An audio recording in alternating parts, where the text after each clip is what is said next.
Hi students, hope you are well. आज हम लोग स्टार्ट करेंगे क्लास 12 के first chapter basic concepts of partnership accounts के अकाउंट से।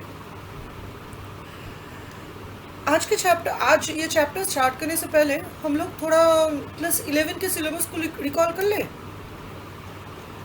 क्लास 11 में हम लोग बात किए थे सोल प्रोप्राइटरशिप बिजनेस के बारे में।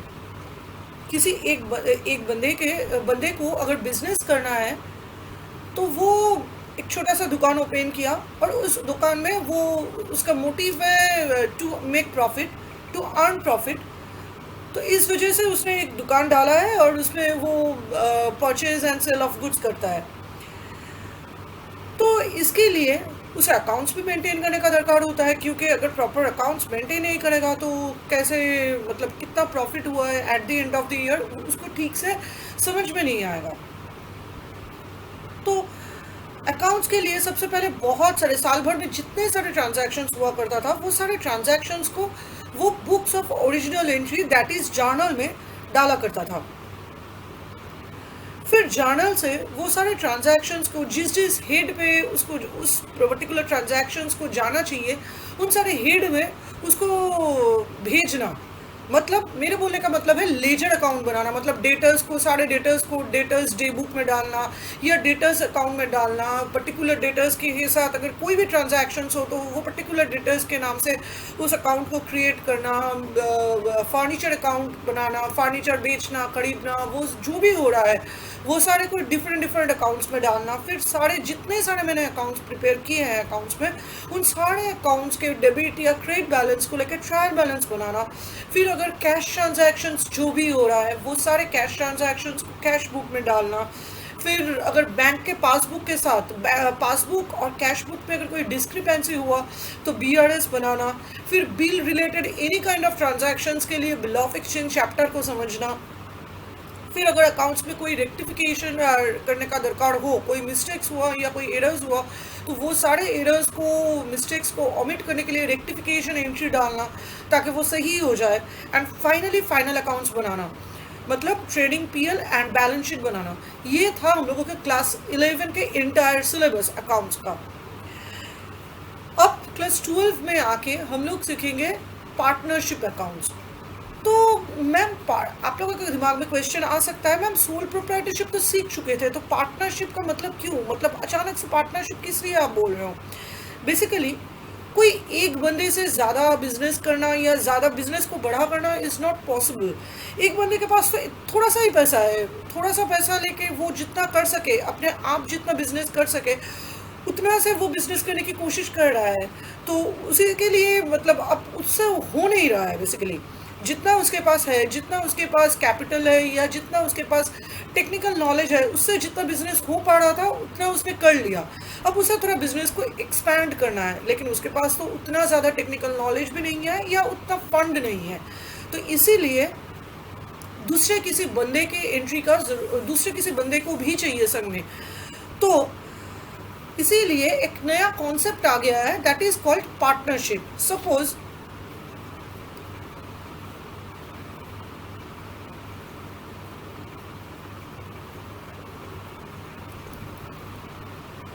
पार्टनरशिप बिजनेस में एक कॉन्सेप्ट को ऐसे समझते हैं, एक बंदा है जिसका नाम है A, एक दूसरा बंदा है जिसका नाम है B और एक तीसरा बंदा है जिसका नाम है C। A brings financial resource, इसके पास पैसा है, ये पैसा लेके आया।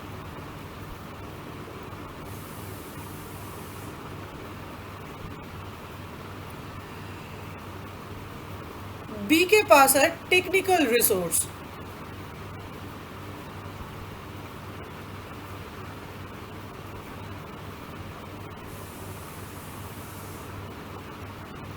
एंड C के पास है कॉन्टैक्ट्स, उसे मार्केट के बारे में बहुत अच्छे से पता है, मार्केटिंग स्ट्रैटेजी एट्सेट्रा ये सब, इन सारी चीज़ों को ये C जानता है।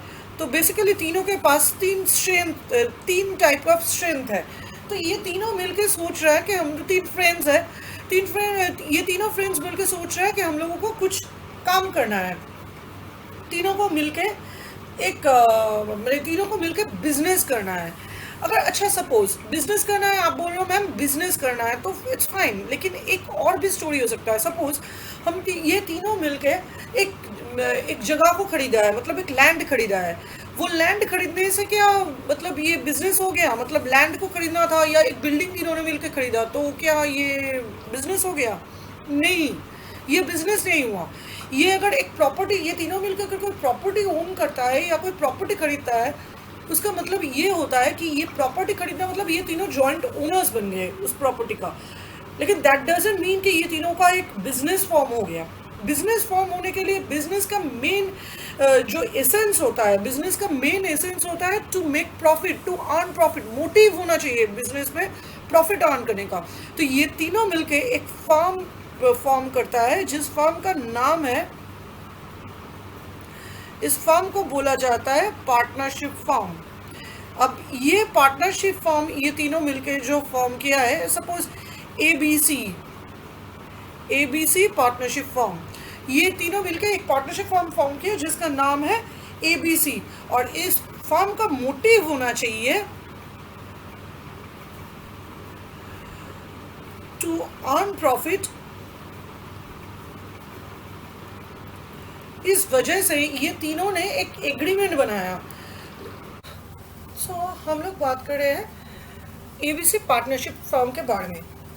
तो पार्टनरशिप फर्म तो मेरा फॉर्म हो गया, मतलब हम लोग बात किए कि बैठ के बात किए कि हम लोग एक पार्टनरशिप फॉर्म कर लेते हैं एंड फॉर्म कर लेते हैं, और हम लोग ये वहाँ से कुछ माल खरीद के यहाँ पे मुंबई से कुछ सामान खरीद के कोलकाता में आके बेचेंगे। ऐसा हम लोगों ने डिसाइड कर लिया। और डिसाइड करने के बाद हम लोगों ने सोचा कि अच्छा ठीक है, हम तीन फ्रेंड मिलके सोचे कि ठीक है चलो, तुम कुछ पैसा लेके आओ, मैं कुछ पैसा लेके आती हूँ, चलो कुछ इंट्रोड्यूस करते हैं कैपिटल, और फिर इस तरीके से हम लोग प्रॉफिट शेयर करेंगे कि सब तीनों ने इक्वली बांट लेना है। तो इस तरीके से बिजनेस स्टार्ट होगा। तो ठीक है फाइन, ऐसा तो चलने लगा। लेकिन कुछ दिन बाद क्या हुआ, कोई मेरा एक तीसरा फ्रेंड है, जो फ्रेंड मुझे बोला कि भाई मैं तो सारा, अब वही फ्रेंड मेरा जो वो फ्रेंड है वही काम संभाल रहा है, मैं तो कुछ जाती नहीं हूँ, मैं बिजनेस को देखती भी नहीं हूँ। वही बिजनेस में वो वही रेगुलरली ये मुंबई से सामान लेके आता है, ये सब कुछ बेचता है, ये सब कुछ जो भी क्रेडिटर्स लोगों के साथ बात करना या डेटर्स लोगों के साथ बात करना, जो भी है वो सब कुछ संभालता है। मैं सिर्फ साल भर में जाती हूँ और जाके अपना अकाउंट्स देखती हूँ, और देख के मैं अपना पैसा लेके कितना प्रॉफिट हुआ है वो लेके आ जाती हूँ। अब इन सारी चीज़ों को लेके इनिशियली तो दोस्ती बहुत अच्छा था, लेकिन कुछ दिन बाद हम लोगों के बीच में कुछ झगड़ा हो गया। और झगड़ा होने के बाद वो बोलने लगा कि तुम तो कुछ काम करती नहीं हो, सारा काम तो मैं ही करती हूँ, मैं मुंबई जाती हूँ, मुंबई से सामान लेके आती हूँ, इतना ट्रैवल, इतना एट्सेट्रा सब कुछ मैं ही करती हूँ। तो इन दैट केस तुम क्यों इतना पूरा प्रॉफिट तुम क्यों लोगी? जब प्रॉफिट अर्न हो रहा है, से साल के एंड में 10,000 प्रॉफिट हो रहा है, तो तुमको इतना प्रॉफिट हम नहीं देंगे, तुमको सिर्फ 2,000 रुपया दिया जाएगा। तो मेरे पास भी ज़ुबान है, मैं बोली कि भाई मैंने तो प्रॉफिट ठीक है तुम मुझे 2,000 दे रहे हो, लेकिन मैंने तो कैपिटल भी इंट्रोड्यूस किया है, 10,000 कैपिटल भी इंट्रोड्यूस किया है, तो तुम क्यों मुझे 2,000 रुपया दोगी? मैंने इतना कैपिटल, मैं काम नहीं करती हूँ, लेकिन मैंने 10,000 कैपिटल भी तो दिया है, जहाँ पे तुमने सिर्फ 5,000 दिया है, मैंने 10,000 कैपिटल भी दिया है। तो इन दैट केस मैंने अगर तुमसे ज़्यादा कैपिटल दिया है तो वेरी ऑब्वियस मुझे प्रॉफिट ज़्यादा मिलना चाहिए। तो ये सारा बहुत सारा झमेला होने का चांसेस है, बहुत झमेला होता है इन सारी चीज़ों को लेकर। अगर रिटन ना हुआ तो, वर्बल हुआ तो, या ओरल हुआ तो इन दैट केस, या इम्प्लाइड हुआ तो, इन सारी चीज़ों को लेकर बहुत झमेला होता है। तो सबसे अच्छा है भाई ये झमेला को अवॉइड करने के लिए हम लोग एक रिटर्न डॉक्यूमेंट बना लें, और वो स्टैम्प पेपर में बना ले, ताकि वो लीगली इन्फोर्सिएबल भी हो। अगर कोई भी प्रॉब्लम हो तो हम लोग कोर्ट में जा सकते हैं डिस्प्यूट्स को सॉल्व करने के लिए। तो फाइन, ये तो हो गया। तो ये तब एक एग्रीमेंट बन जाता है, उस एग्रीमेंट को बोला जाता है पार्टनरशिप डीड। तो इतना तक जो है मैंने आप लोगों को समझा दिया। अब थोड़ा बहुत ये तो मैंने बस ओरली आप लोगों को बोला है, तो आप लोगों को थोड़ा बहुत ये दिमाग में रखने के लिए थोड़ा बहुत लिख के भी रखना है। तो मैं कुछ चीज़ें आप लोगों को पॉइंट वाइज बोलूँगी, मैं लिख रही हूँ बोर्ड में, तो आप लोग मेरे संग में ये सारा चीज़ अपने कॉपी में भी लिख लीजिए। तो अभी तक जितना हम लोग समझे उस हिसाब से अगर जाए तो फीचर्स क्या हो जाता है।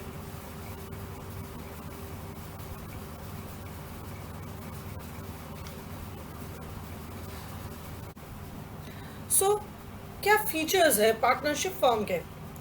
फर्स्ट इज कि हम लोग बात कर रहे हैं एग्रीमेंट। पार्टनरशिप फर्म में सबसे पहले एक एग्रीमेंट होना बहुत ज़रूरी है।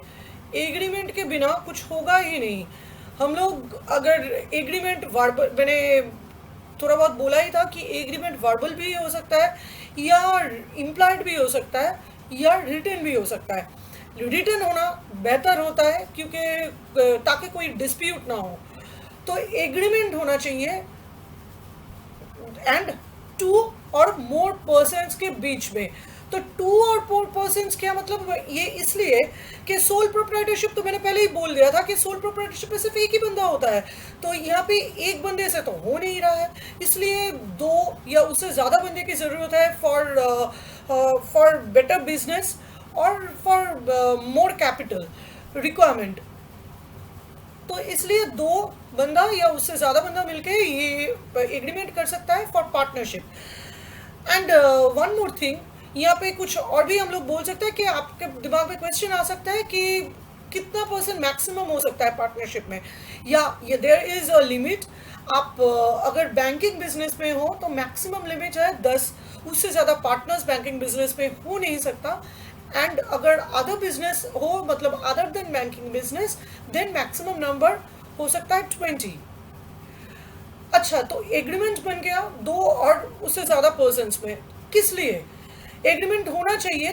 टू शेयर प्रॉफिट और लॉस। कितने रेट में वो भी स्पेसिफाइड रहेगा। वो पार्टनरशिप फर्म में जो एग्रीमेंट होगा उस एग्रीमेंट में मेंशन रहेगा कि कितने रेट्स में वो लोग प्रॉफिट और शेयर का प्रॉफिट और लॉस हुआ उसको बांटना चाहते हैं।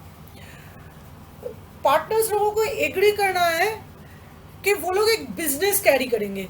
बिजनेस कैरी करना मतलब क्या होता है? बिजनेस कैरी करना मतलब ओनरशिप ऑफ प्रॉपर्टी नहीं। मतलब अगर तीनों मिलके एक प्रॉपर्टी खरीदा है तो उस प्रॉपर्टी का ओनरशिप को ओनर बन गए सारे। तो वो तीन पार्टनर्स लोग मिलके जो बनाए हैं वो ओनरशिप हो गया, वो बिजनेस नहीं हुआ। बिजनेस करना मतलब आप लोगों को डिसाइड करना है कि आप लोग क्या करना चाहते हो। मुझे एक कपड़े का दुकान खुलना है, fine, that is my business.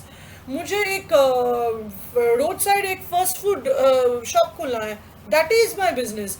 मुझे एक कंसल्टेंसी फर्म खोलना है, दैट इज माय बिजनेस। मुझे एक सीए फर्म खोलना है तो दैट इज माय बिजनेस। तो पार्टनर्स, सारे पार्टनर्स लोगों को एग्री करना है कि हाँ हम लोगों को ये बिजनेस करना है।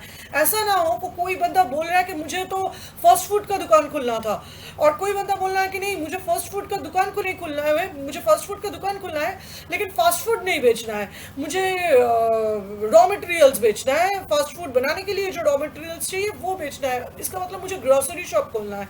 तो बेसिकली भाई तुम लोग क्या खोलना चाहते हो, क्या करना चाहते हो, वो डिसाइड कर लो पहले। तो वो डिसाइड सिर्फ वर्बली करने से नहीं होगा, आपको वो एग्रीमेंट अच्छे से बना लेना है। Next, business must be carried on by all or any of them acting for all। इसका मतलब क्या हो जाता है? acting for all मतलब business must be carried on by all or any of them acting for all means कोई एक बंदा, मतलब जो भी कर रहे हो तुम वो सोच समझ के करो। कोई एक बंदा अगर कुछ कर रहे हो तो इसका मतलब आप सारे बंदे के लिए काम कर रहे हो। मतलब आप अगर किसी के साथ कोई थर्ड पार्टी से आप कोई सामान खरीद रहे हो और वो भी क्रेडिट में, और उसको आप और उससे आप जिस प्राइस में आप उससे सामान ले रहे हो वो प्राइस आपने सोचा कि ठीक है वो, लेकिन वो प्राइस के बारे में आप सारे पार्टनर्स लोगों से बातचीत कर लो। या ऐसा तो नहीं कि मतलब आप खरीद लिए, खरीद लेने के बाद कल आके दूसरा एक पार्टनर बोले कि तुम ये क्यों खरीदे, तुमको ये खरीदना ही नहीं था, ये तो मैंने ऑलरेडी खरीद लिया है, या तुम ये खरीदे हो, मेरा ये इसमें कोई रिस्पॉन्सिबिलिटी नहीं है, तुम खरीदे हो तुम अपने हिसाब से खरीदो, मुझे ये नहीं चाहिए, तुम घर लेके जाओ, इसका प्राइस तुम अपने आप से दे देना, हम लोगों को नहीं चाहिए, मुझे फार्म के लिए ये चाहिए था। ऐसा ना हो, ये सारा चीज़ ये इस तरीके से ना हो। या आप मैं खुद बिजनेस करती हूँ, मैं अकेले बिजनेस कर रही हूँ, अकेले सारा काम करती हूँ, जो भी काम करना है, सामान खरीदना, बेचना, और सपोज मेरा फास्ट फूड का दुकान है तो मैं खुद ही जाके सामान खरीद के लेके आती हूँ एंड खुद ही उसको बनाती हूँ, और कुछ एम्प्लॉय हायर किया है और उस स्टाफ्स को हायर करके मैं उससे काम करा लेती हूँ, और सामान को दिन के एंड में प्रॉफिट्स को मैं कैश बॉक्स में डाल देती हूँ, एंड मंथ एंड में मैं पार्टनर्स लोगों को बुला लेती हूँ कि आ जाओ भाई, थोड़ा बहुत पैसा अब तुम लेके जाओ। ऐसा थोड़ा बहुत हम लोगों के बीच में डिसाइड होता है कि मैं मंथ की बात कर रही हूँ, मैं ईयर वाइज बात नहीं कर रही हूँ, तो मंथ वाइज मैं ये सब डिसाइड करके हम लोग बांट लेते हैं। तो ऐसा सिचुएशन है कि मैं जो कर रही हूँ, एक मेरा एक दूसरा पार्टनर है जो आके मुझे बोल रहा है कि आप जो कर रहे हो मुझे इतना प्रॉफिट, ये आप जो कर रहे हो उससे मैं एग्रीड नहीं हूँ, मैं सहमत नहीं हूँ, मुझे ऐसा नहीं चाहिए। इस तरीके से आप जो प्रॉफिट के रेट्स मुझे दे रहे हो, या आप जो मतलब जिस क्वालिटी का सामान आप बेच रहे हो, उस चीज़ को लेके वो चीज़ मुझे पसंद नहीं है। तो इस तरीके से भी हो सकता है। तो ये सब प्रॉब्लम्स ताकि ना हो, तो हम लोगों को तो मतलब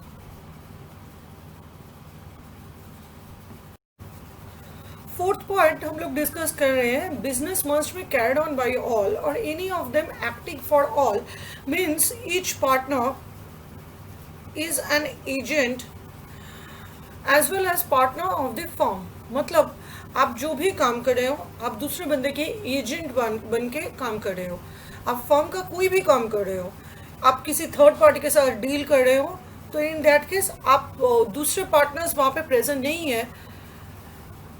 इसका मतलब ये नहीं कि वो नहीं बोल सकता कि मेरा कोई लायबिलिटी नहीं बनता, आप जो कॉन्ट्रैक्ट कर रहे हो थर्ड पार्टी के साथ, नहीं, ऐसा नहीं हो बोल सकता।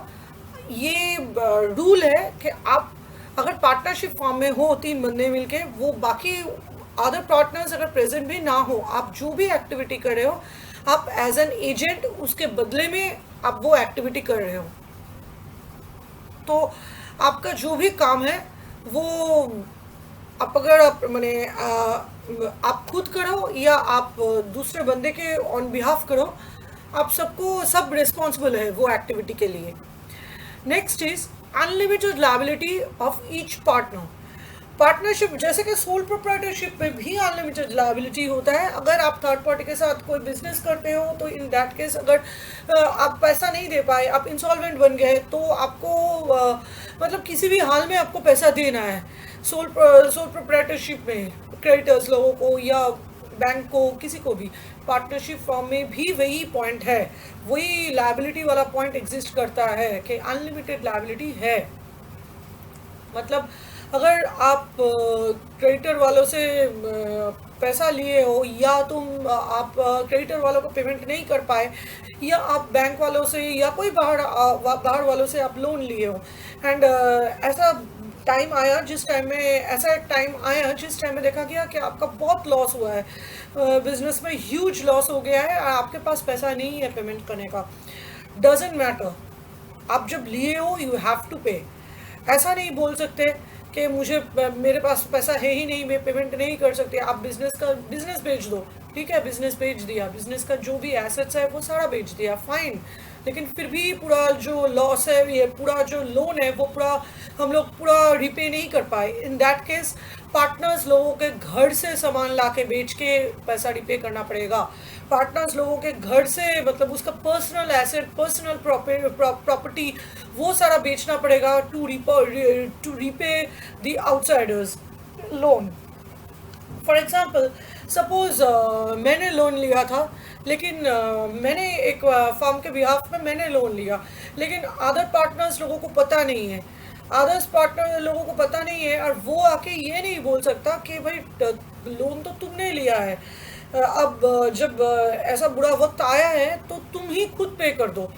हम लोग क्यों पे करें, क्योंकि हम लोग तो लोन लिया ही नहीं है, तुमने बिजनेस किया था, तुमने लोन लिया है, हम लोग ने हाँ बोल दिया था, लेकिन हम लोगों ने तो पर्सनली लोन नहीं लिया है, तो ठीक है ना, तुमने दिया तो तुम ही रिपे करो, इट्स सोल रिस्पॉन्सिबिलिटी तुम्हारे ऊपर जाता है।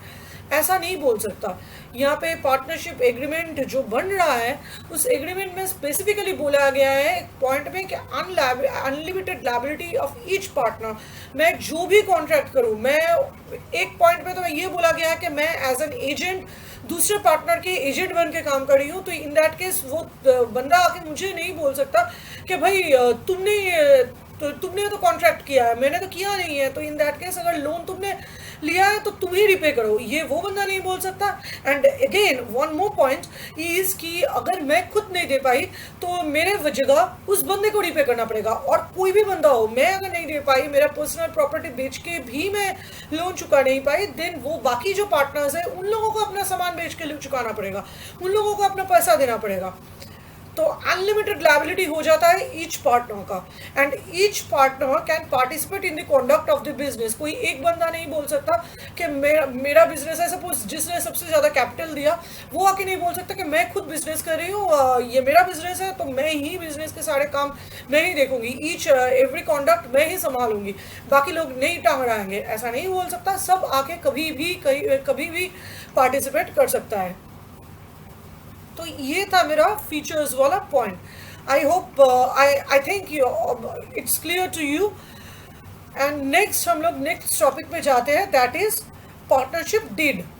पार्टनरशिप डीड के बारे में आज ये जो क्लास है, इस क्लास में हम लोग थोड़ा बहुत पार्टनरशिप के थ्योरीज को लेके डिस्कस कर लेंगे, ताकि बाद में हम लोगों को थ्योरीज को लेके उतना दिमाग लगाने का दरकार ना हो।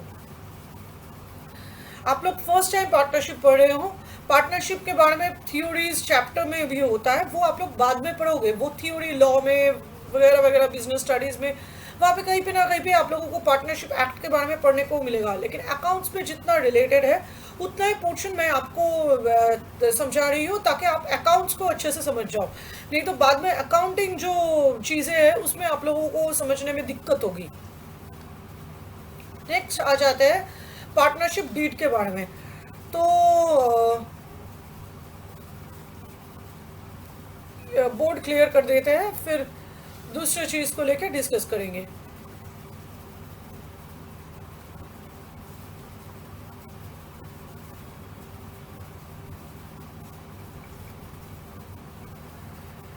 नेक्स्ट हम लोगों का टॉपिक है, मैं थोड़ा पॉइंट करके लिखा रही हूँ, आप लोग प्लीज़ पॉइंट्स को नोट डाउन कर लीजिए।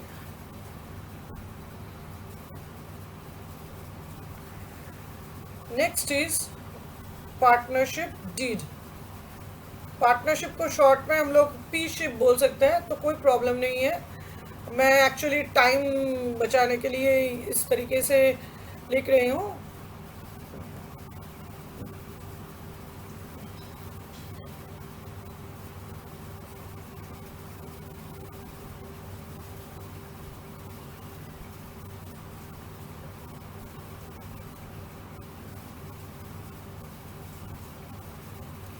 It's basically an arrangement determining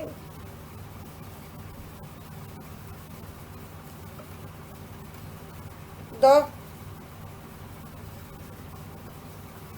rights. Sorry.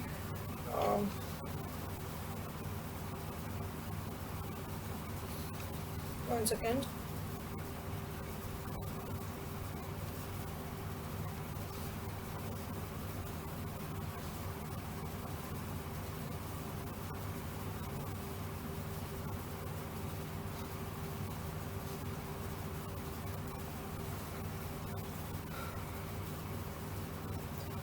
Determining the rights of partners.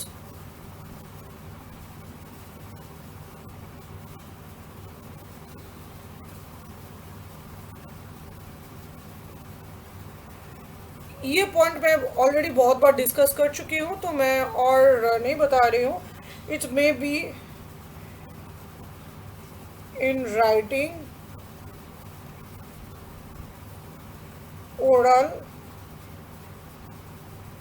or implied.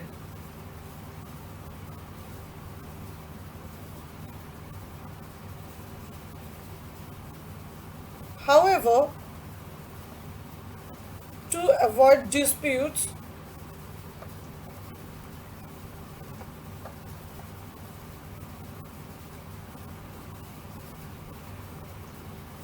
Written agreement is preferred.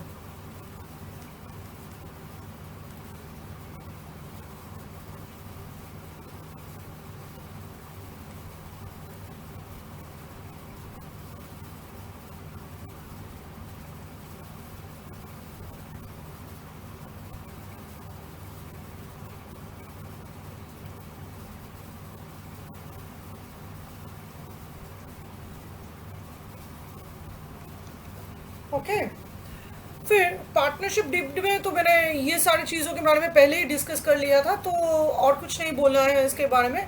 Next आ जाते हैं contents.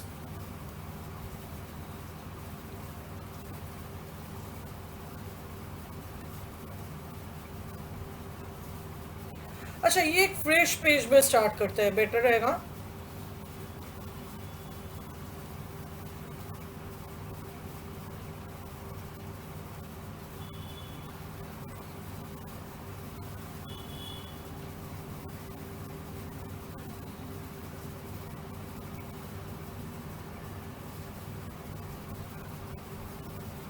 Contents of partnership deed आपको मिल जाएगा ये आपके बुक्स के थ्योरी पोर्शन में। तो हम लोग जस्ट ऊपर ऊपर से इस सारी चीज़ को डिस्कस कर लेंगे, क्योंकि ये मोटा मोटी समझने के लिए ही मैं बोल रही हूँ।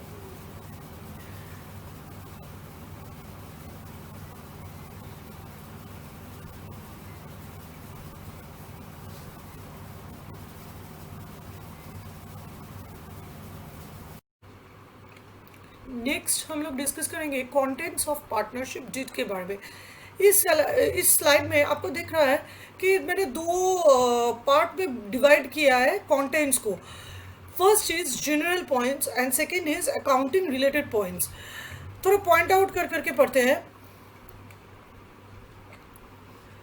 फर्स्ट, जनरल पॉइंट्स में हम लोगों को type and nature of business of partnership के बारे में, फर्म के बारे में डिटेल्स में इसमें लिखना है। किस टाइप का बिजनेस हम लोग करते हैं, क्या नेचर है बिजनेस का, name and address of the firm, name and address of the partners, date of commencement of partnership, accounting period. हम लोगों के अकाउंटिंग पीरियड कब से है, मतलब साल के 1 अप्रैल से लेके 31 मार्च तक हम लोगों का अकाउंटिंग पीरियड है या नहीं। या हम लोग किसी फर्म का हो सकता है 1 जनवरी से 31 दिसंबर, तो हम लोगों का अकाउंटिंग पीरियड क्या है। Next is accounting related points. कुछ अकाउंटिंग रिलेटेड पॉइंट्स भी है, जैसे कि profit sharing ratio. Profit sharing ratio के बारे में हम लोगों को डिस्कस करना है। प्रॉफिट शेयरिंग रेशियो मतलब किस रेशियो में जिस रेशियो में पार्टनर्स लोगों के बीच में प्रॉफिट्स बढ़ता है, लॉस भी बढ़ता है ऑब्वियसली, उसको लॉस शेयरिंग रेशियो नहीं बोलते, पीएसआर से ही बढ़ जाता है।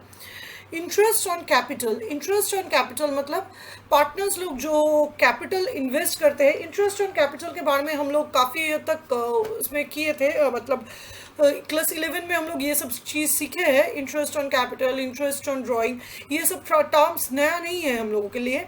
सो उतना डिटेल्स में आई एम नॉट डिस्कसिंग, बस थोड़ा सा हिंट्स दे रही हूँ आपको। Interest on capital basically partners लोग जो कैपिटल देते हैं, कैपिटल इन्वेस्ट करते हैं, उसके बदले में फर्म उसको इंटरेस्ट पे करते हैं, तो वो interest on capital. And partners लोग जो ड्राइंग विदड्रॉ करते हैं, उसमें से वो ड्राइंग विदड्रॉ करने के लिए पार्टनर्स लोग फर्म को इंटरेस्ट देते हैं।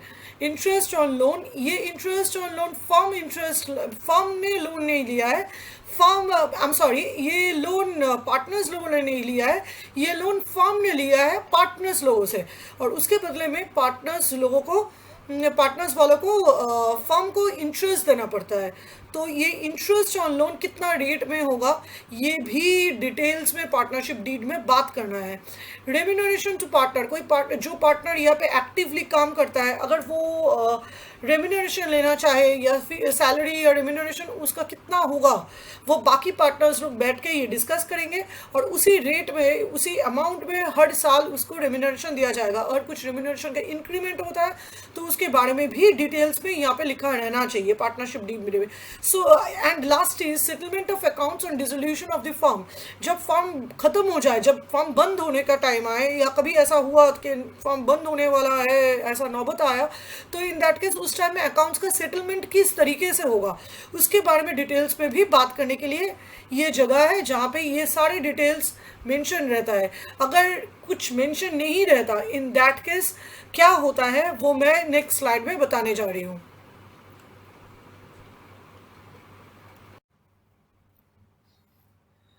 आज के लिए इतना ही। कंटेंट्स ऑफ पार्टनरशिप डीड यहीं पे खत्म होता है।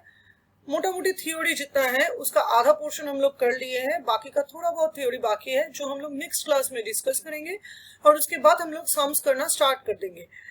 तो आप लोगों का टास्क है, आप लोग ये जो आज मैंने करवाया है ये पूरा चीज आप रिवाइज कीजिए, कॉपी में नोट डाउन कीजिए, एंड फिर रिवीजन करने के बाद नेक्स्ट क्लास में हम लोग नेक्स्ट चीजें करना स्टार्ट कर देंगे। So stay with me, all the best and thank you.